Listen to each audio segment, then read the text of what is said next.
and I Learned About Women by Earl G. Coolin. Ethel was different, quite different. She used poor grammar and chewed gum. One evening was enough. I left before the dance was half over. Never, never, never will I have another blind date. Ethel meant well, but she was sadly misinformed. All her remarks started with, "Say, listen, kiddo." She was terrible. But then came Evelyn. Evelyn was a keen number, everybody said, so I agreed with them. I was enormously pleased with her. She dressed like Irene Castle and danced better. She never lost her temper, and was always jolly and companionable. Oh, yes, she was ideal except for one fault, one monstrous fault. She was an awful gold digger. Little Evelyn knew more ways to spend money than any two girls extant. She knew the telephone number of every cab company and its branches in the city of Chicago. I wouldn't be surprised if she knew them in New York and Boston, too. She was acquainted with all the better places to eat and dance. The better they were, the more expensive they were. Evelyn was always hungry. Her appetite was enormous. Evelyn was a very nice girl. Very nice, indeed, for a millionaire. I received her wedding announcement the other day. She married a plumber. Marjorie was not pretty, nor was she attractive. She was beautiful, however.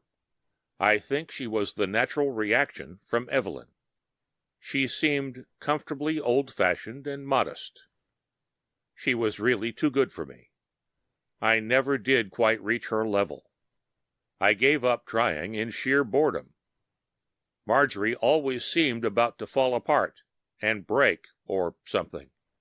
She was too frail and saintly. Oh, she was sweet and pleasant enough, at least until she fainted dead away watching an exciting movie. That was a dirty trick. I don't like girls who faint on such a flimsy excuse. Now, Florence was not like that. She was very well built, rather athletic looking, and quite healthy. She was also beautiful, although in a different sort of way, being attractive at the same time. She, too, had one fault. She was dumb. Beautiful, but dumb. A perfect example of the type. That girl's head must have been a blank, a perfect vacuum, a total loss. She had one or two stock phrases, which she shuffled about and handed out as her line. As a conversationalist, she was absolute zero. I always felt worn out from my oratorical efforts whenever I went out with her. It was like trying to talk to a house full of empty seats. Maybe in her native habitat, she talks herself out. She is a telephone girl. I really liked Frances. She was a peach. Good-looking, good dancer, intelligent, full of fun, yet the soul of propriety. She fulfilled every conceivable expectation. She was one in a million. She had no faults. You could take her anywhere, and she would fit perfectly. She was modest and unassuming, and yet a girl you'd be likely to notice in a crowd.